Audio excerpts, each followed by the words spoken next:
রাজ্য পুলিশের এসটিএফ এর জালে ধরা পড়েছেন প্রাক্তন তৃণমূল কাউন্সিলর এবং প্রাক্তন এমআইসি দেবরাজ চক্রবর্তী। অভিষেক বন্দ্যোপাধ্যায় ঘনিষ্ঠ দেবরাজ চক্রবর্তীকে গতকাল পুরুলিয়া ঝাড়খণ্ড সীমানা থেকে বেঙ্গল এসটিএফ গ্রেফতার করে। তার বিরুদ্ধে একাধিক অভিযোগ রয়েছে। সরাসরি আপনাদের নিয়ে যাব, আমাদের প্রতিনিধি সুকান্ত মুখোপাধ্যায় রয়েছেন আমাদের সঙ্গে। সুকান্ত, আজ ভোরবেলায় তাকে নিয়ে আসা হয়েছে বাগুইআটি থানায়, আজকেই বারাসাত কোর্টে পেশ করা হবে জানা যাচ্ছে। কি কি অভিযোগ রয়েছে দেবরাজ চক্রবর্তীর বিরুদ্ধে? দেখো, দেবরাজ চক্রবর্তীর রক্ষা কবচ এক সপ্তাহ আগে কলকাতা হাইকোর্টের তরফে উইথড্র বা প্রত্যাহার করে নিয়েছে এবং তারপর থেকে কিন্তু পুলিশের তরফে এই তাকে খোঁজার যে অভিযান সেটা চালাতে থাকে। বাগুইআটি থানা, বিধাননগর পুলিশ এবং এসটিএফ এর যৌথ তারা তল্লাশি করে এবং গতকালকে তাকে পুরুলিয়া থেকে প্রথম আটক করা হয়, পরবর্তীকালে তাকে গ্রেফতার করা হয় এবং রাতেই তাকে বাগুইআটি থানাতে নিয়ে আসা হয়েছে। আর কিছুক্ষণের মধ্যে তাকে মেডিকেল পরীক্ষা করার পর তাকে বারাসাত আদালতে তোলা হবে এবং নিজেদের হেফাজতে চেয়েই কিন্তু আবেদন জানানো হবে। মূলত কেষ্টপুরের একজন প্রমোটার, যার নাম হচ্ছে অভিজিৎ সাহা, তিনি মূলত এই অভিযোগ দায়ের করেন যে তার কাছ থেকে বিভিন্ন সময় প্রমোটিং বাবদ তার কাছ থেকে মোটা টাকা চাওয়া হয়। শুধুমাত্র এই দেবরাজ নয়, দেবরাজ ঘনিষ্ঠ মনীষ মুখোপাধ্যায় নামে আরও একজন, তিনিও কিন্তু একই রকমভাবে টাকা তার কাছ থেকে দাবি করেন এবং টাকা না দেওয়াতে তার বিরুদ্ধে তাকে মারধর করার অভিযোগ রয়েছে, তাকে হুমকি দেওয়ার অভিযোগ রয়েছে। শুধুমাত্র তাই নয়, যখন তার উপর লাগাতারই হুমকি আসছিল তখন কিন্তু তিনি 30 লক্ষ টাকা দেবরাজ চক্রবর্তীকে দেন এবং তার যে ঘনিষ্ঠ মনীষ মুখোপাধ্যায় তাকেও তিনি 5 লক্ষ টাকা দেন। কিন্তু এই টাকা দেওয়ার পরও নিস্তার মেলেনি। তারপরেও কিন্তু তার কাছ থেকে বিভিন্ন প্রজেক্টের মারফত বা প্রজেক্ট বানানোর জন্য তার কাছ থেকে দফায় দফায় টাকা চাওয়া হয় এবং শেষমেশ তিনি পুলিশে কমপ্লেন করেন এবং সেই পুলিশে অভিযোগের ভিত্তিতে বাগুইআটি থানাতে দেবরাজকে গ্রেফতার করা হয়েছে। শুধুমাত্র এই একটি অভিযোগ নয়, পুলিশ সূত্রে যেটা জানা যাচ্ছে যে বিধাননগর থানা এবং বাগুইআটিতেও পরবর্তী সময় আরও একাধিক ব্যক্তি যোগাযোগ করছে পুলিশের সাথে, যাদের বিরুদ্ধেও কিন্তু একই রকম অভিযোগ রয়েছে দেবরাজের বিরুদ্ধে, যে বিভিন্ন সময় কখনো টাকা চাওয়া, কখনো জমি জবরদখল করা, কখনো টাকা পাচার করা, এরকম একাধিক গুরুতর অভিযোগ তার বিরুদ্ধে রয়েছে। শুধুমাত্র তাই নয়, পুলিশ সূত্রে যেটা জানা যাচ্ছে যে বিগত 5 থেকে 10 বছরে যা আয় ছিল দেবরাজ চক্রবর্তী বা তার স্ত্রীর, তার তুলনায় কিন্তু অনেক বেশি টাকার সম্পত্তি তারা কিন্তু তৈরি করেছিলেন। 50 থেকে 60 লক্ষ টাকার গাড়ি তারা কিনেছিলেন, কয়েক কোটি টাকার তাদের প্রপার্টি রয়েছে, যার সাথে তাদের আয়ের কোনো রকম সঙ্গতি নেই। এছাড়া নির্বাচনী যে হলফনামা, সেই হলফনামাতেও কিন্তু তথ্য গোপন করার অভিযোগ রয়েছে। একটি সংস্থা, সেই সংস্থার নামেও কিন্তু প্রচুর সম্পত্তি কেনা হয়েছে এবং কালো টাকাকে কার্যত সাদাতে পরিণত করার জন্য এই সংস্থাকে ব্যবহার করা হয়েছে। এরকম একাধিক অভিযোগ দেবরাজের বিরুদ্ধে আছে। ইতিমধ্যে তাকে জিজ্ঞাসাবাদ শুরু হয়েছে এবং তিনি এই যে টাকা, সেই টাকা কোথায় পৌঁছে দিতেন, কোন কোন প্রভাবশালীর কাছে তিনি পৌঁছে দিতেন, গোটা বিষয়টি তাকে জিজ্ঞাসাবাদ করা হবে এবং আজকে মেডিকেল এক্সামিনেশনের পরই বারাসাত আদালতে তোলা হবে এবং সেখানে পূর্ণ হেফাজত, অর্থাৎ 14 দিনের যে জেল পুলিশ হেফাজত চেয়েই কিন্তু আবেদন জানানো হবে পুলিশের তরফে। সুকান্ত, ধন্যবাদ। সুকান্ত যেমনটা জানাচ্ছিল যে দেবরাজ চক্রবর্তীর বিরুদ্ধে অভিযোগ কেবলমাত্র একটা নয়। পুলিশ সূত্রে খবর, দেবরাজ চক্রবর্তীর বিরুদ্ধে অভিযোগের তালিকা বেশ লম্বা। জোর জবরদস্তি করে জমি কেনাবেচা, তোলাবাজি, হুমকি, কালো টাকা সাদা করতে সম্পত্তির আসল দাম কম দেখানোর মতো অভিযোগ দেবরাজ চক্রবর্তীর বিরুদ্ধে রয়েছে। তার বিরুদ্ধে সম্পত্তি লুকোনো এবং ডিসি গ্লোবাল নামে একটি সংস্থার আড়ালে কোটি কোটি টাকার রহস্যজনক লেনদেনের অভিযোগও আছে।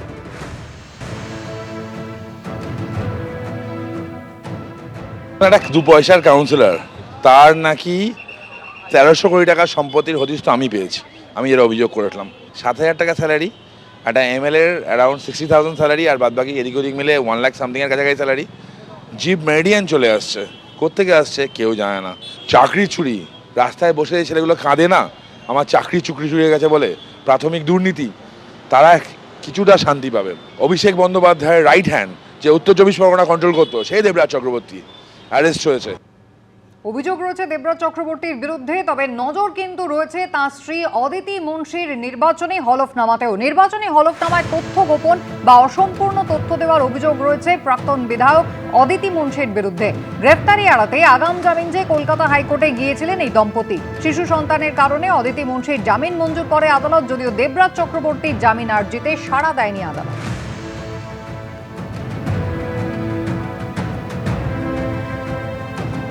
সওয়াল জবাব পর্বে রাজ্য সরকারের তরফে অতিরিক্ত অ্যাডভোকেট জেনারেল রাজদীপ মজুমদার প্রশ্ন তোলেন, শেষ 5 বছরে দেবরাজ চক্রবর্তী ও অদিতি মুন্সি আয় করেছেন 1 কোটি টাকা আর গাড়ি কিনেছেন 60 থেকে 70 লাখের। এটা কিভাবে সম্ভব?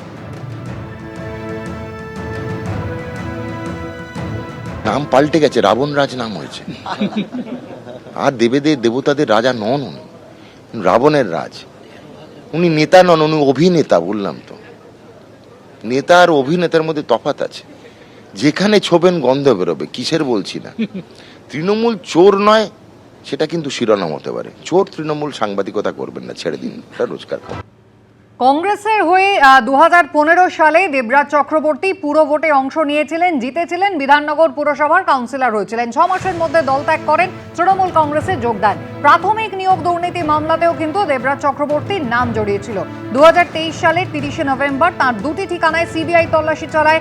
পরের বছর 2024 সালের 25শে জানুয়ারি তাকে সিবিআই জিজ্ঞাসাবাদও করে। পালাবদলের পরে তার বিরুদ্ধে একাধিক অভিযোগ সামনে আসে।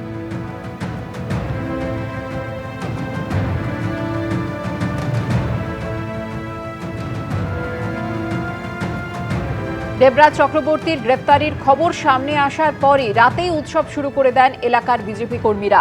রাস্তায় দেদার বাজি ফাটানো হয়, পরস্পরকে মিষ্টিমুখও করান তাঁরা।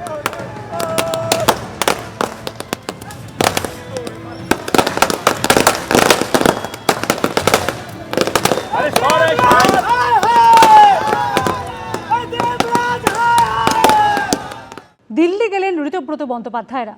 তৃণমূলের নাম এবং প্রতীকের আসল দাবিদার কারা, এই নিয়ে টানাপোড়েনের মধ্যেই আজ বেলা 12টায় তাদের সময় দিয়েছে জাতীয় নির্বাচন কমিশনের ফুল বেঞ্চ। কালীঘাট তৃণমূলের উপর চাপ আরও বাড়িয়ে দিল্লি গেল ঋতব্রত তৃণমূল। বিধানসভা ভোটে ভরাডুবি হয়েছে মমতা বন্দ্যোপাধ্যায়ের। সংখ্যাগরিষ্ঠ বিধায়ক এখন ঋতব্রত বন্দ্যোপাধ্যায়দের সঙ্গে, সংখ্যাগরিষ্ঠ তৃণমূল সাংসদ এখন বিজেপি জোটের সঙ্গে। এই পরিস্থিতিতে এখন প্রশ্ন একটাই, আগামী দিনে কি তৃণমূল দলটাই হাতছাড়া হয়ে যেতে পারে মমতা বন্দ্যোপাধ্যায়ের? তৃণমূলের ঘাসফুল প্রতীকও তার হাত থেকে চলে যেতে পারে? তৃণমূলের তহবিলের হ্রাস কার হাতে থাকবে? কি বলবে নির্বাচন কমিশন? এই আবহেই দিল্লি গেলেন ঋতব্রত তৃণমূলের নেতারা। বৃহস্পতিবার বেলা 12টায় তাদের সময় দিয়েছে জাতীয় নির্বাচন কমিশনের ফুল বেঞ্চ। এবার তৃণমূলের ভাগ্য নির্ধারণ করবেন মুখ্য নির্বাচন কমিশনার জ্ঞানেশ কুমার। কালকে নির্বাচন সদনে নির্বাচন কমিশনের ফুল বেঞ্চের সঙ্গে আমাদের একটা অ্যাপয়েন্টমেন্ট রয়েছে। সেই জন্য ওরা 10 জন একটা ডেলিগেশন অ্যালাউ করেছেন।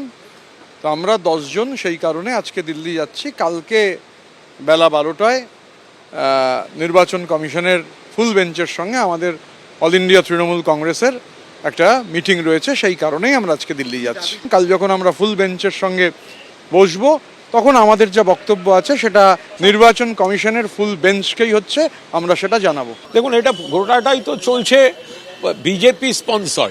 ওদের মিটিংয়েও তো সেই দিল্লি থেকে আসা লোকেরা বসে থাকছেন। তো ফলে এটা যাই হচ্ছে সেটা একটা নির্দিষ্ট পরিকল্পনা এবং তৃণমূলকে ড্যামেজ করার চক্রান্ত এবং পৃষ্ঠপোষকতা নিয়ে হচ্ছে। এটা কোনো বিরোধী দল না, এটা হচ্ছে বকলস পরা বিরোধী। সরকার যারা চালাচ্ছে তারাই একটা বকলস পরা বিরোধী রাখতে চাইছে যাতে তাদের সরকার চালাতে সুবিধা হয়। এরা তৃণমূলের টিকিটে জিতে মমতা বন্দ্যোপাধ্যায়ের পিঠে ছুরি মারছেন। ইতিমধ্যে সংখ্যা নিরিখে নিজেদের আসল তৃণমূল বলে দাবি করেছেন ঋতব্রত বন্দ্যোপাধ্যায়রা। এই আবহে এবার ঋতব্রত তৃণমূলকে দেখা করার সময় দিল নির্বাচন কমিশন। বুধবার ঋতব্রত বন্দ্যোপাধ্যায়ের সঙ্গে দিল্লি গেলেন জাতীয় কর্মসমিতির চেয়ারম্যান অরূপ রায়, জাতীয় কর্মসমিতির সাধারণ সম্পাদক জাভেদ আহমেদ খান, সন্দীপন সাহা সহ 10 জন বিধায়ক। সূত্রের দাবি, তারাই আসল তৃণমূল। এই দাবি করে ইতিমধ্যেই একাধিক নথি জাতীয় নির্বাচন কমিশনের কাছে মেল করে পাঠিয়েছেন ঋতব্রত বন্দ্যোপাধ্যায়রা। জাতীয় কর্মসমিতি তৈরি করে সেই তথ্য নির্বাচন কমিশনকে জানানো হয়েছে। এবার সশরীরে জাতীয় নির্বাচন কমিশনে হাজির হচ্ছেন তারা। কার কোন দিকে লক্ষ্য তো আমি বলতে পারবো না। কারোর চোখ অ্যাকাউন্টের দিকে, কারোর চোখ লোগোর দিকে। এখন মুখ্যমন্ত্রীর দিকে কার চোখ আছে সেটা দেখতে হবে। আমরা চাই পশ্চিমবঙ্গে একটা দায়িত্বশীল, সংঘবদ্ধ, বিরোধী রাজনৈতিক শক্তি থাক। সেটা গণতন্ত্রের পক্ষে সুখকর এবং সরকারের পক্ষেও মঙ্গলদায়ক। অতীতে শিবসেনা থেকে এনসিপি কিংবা এলজেপি একাধিক দলে ভাঙন ধরেছে। কে আসল কে নকল তা নিয়ে বিতর্ক তৈরি হয়েছে। যুদ্ধের আঁচ পৌঁছেছে নির্বাচন কমিশনে, সেখান থেকে সুপ্রিম কোর্ট অবধি। এবার তৃণমূলের গৃহযুদ্ধ পৌঁছতে চলেছে কমিশনে। কি হবে এবার? ইলেকশন কমিশনের পাওয়ার আছে এই বিষয়টাকে শুনানি করার জন্য। ইলেকশন কমিশনের এই পাওয়ারটাকে চ্যালেঞ্জ করেছিল সেই অনেক আগে, ইন্দিরা গান্ধীর আমলে 1968-এ যখন ইন্দিরা গান্ধীর কংগ্রেস ভাঙে তখন একটা মামলা হয়, যে মামলার ডিসিশন 1971-এ সুপ্রিম কোর্ট দেয় সাদিক আলীর কেসে। সাদিক আলীর কেসে সুপ্রিম কোর্ট ক্লিয়ারলি বলেছে যে এই পাওয়ারটা কেবলমাত্র ইলেকশন কমিশনের আছে। Election commission under paragraph 15 of that order of 1968 election symbol order, এই ইলেকশন কমিশন সেটা ডিসাইড করতে পারে কার কাছে থাকবে। মূল পার্টি কি এটা ঠিক করবে কিন্তু ইলেকশন কমিশন, এবং ইলেকশন কমিশনকে যে যে বিষয়গুলো দেখার কথা সে বিষয়গুলো হচ্ছে, 1 নম্বর হচ্ছে কত নির্বাচিত এমএলএ এমপি ওদেরকে সাপোর্ট করছে, এবং 2 নম্বর হচ্ছে অর্গানাইজেশনটা কিরকম, পার্টির ইন্টেরিয়র ডকুমেন্টসগুলো কিরকম, তারা কি বলছে, সংগঠন কিরকম আছে সেটাও দেখতে হবে।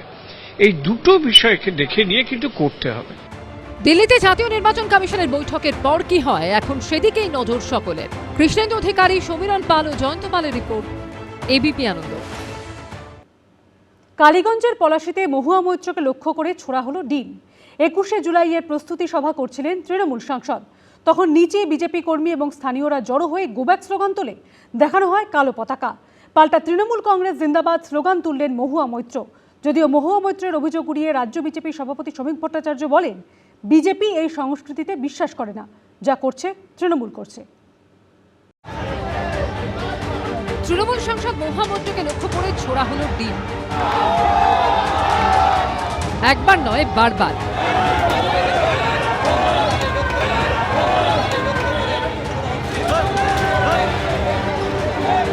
উড়ে এলো একের পর এক ডিম।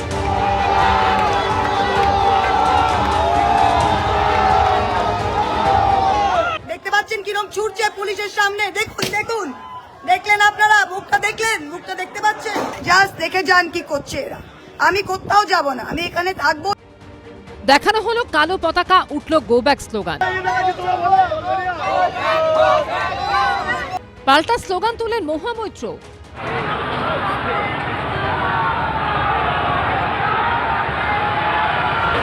ক্ষমতা থেকে সরতেই তৃণমূল ভেঙে টুকরো টুকরো হয়ে গেছে। অধিকাংশই চলে গেছেন ঋতব্রত বন্দ্যোপাধ্যায়দের শিবিরে। গুটি কয়েক যারা এখনো মমতা বন্দ্যোপাধ্যায়ের পাশে রয়েছেন, তাদের মধ্যে অন্যতম লোকসভার সাংসদ মহুয়া মৈত্র। প্রায় প্রতিদিন সংবাদ মাধ্যমের মুখোমুখি হয়ে বিজেপি ও ঋতব্রত তৃণমূলকে লাগাতার নিশানা করছেন। বুধবার বিক্ষোভের মুখে পড়লেন সেই তিনি।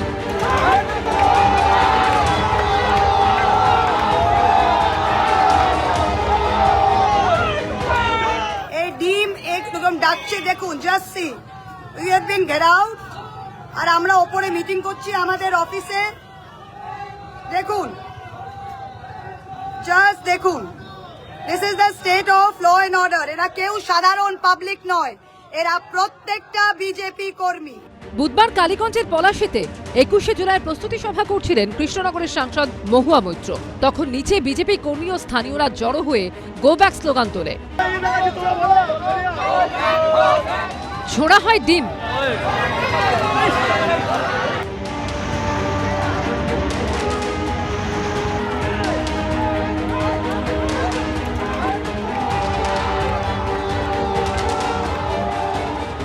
কোনোটা দেওয়ালে লাগে, কোনোটা ঘরে ঢোকে।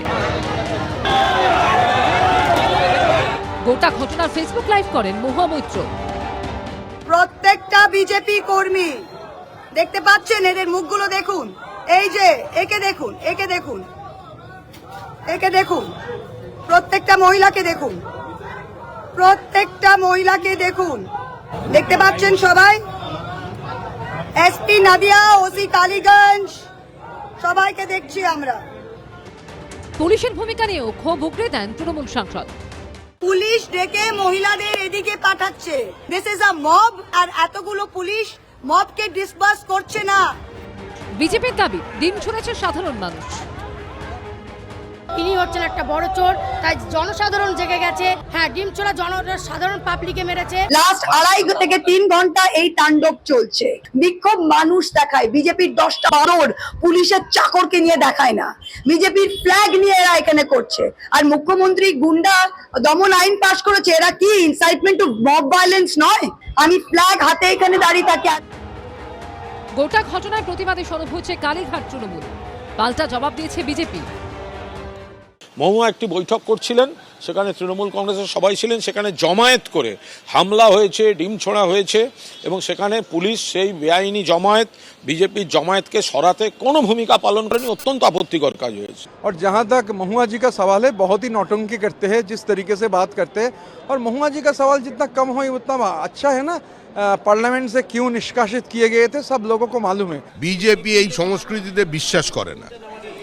তৃণমূল কংগ্রেসের ৭৫-২৫ ভাগের যেখানে বিচ্যুতি হয়েছে, যারা অভুক্ত ছিল তারা এখন, যারা পরিতৃপ্ত তাদের দিকে ডিম ছুঁড়ছে। পুলিশ দিয়ে কত কন্ট্রোল করবে সরকার? তৃণমূলকে মারছে। বিজেপির কোনো কর্মী যদি এর সঙ্গে যুক্ত হয়ে থাকেন, নাম পাঠান, আমরা তাদের বিরত করব, তাদের বিরুদ্ধে ব্যবস্থা নেব। যা করছে তৃণমূল করছে। প্রায় ২.৫ ঘন্টা পর সেখান থেকে বেরোন মহুয়া মৈত্র। প্রদ্যোৎ সরকার ও আশাবুল হোসেনের রিপোর্ট, এবিপি আনন্দ। এবিপি আনন্দ, এগিয়ে থাকে, এগিয়ে রাখে।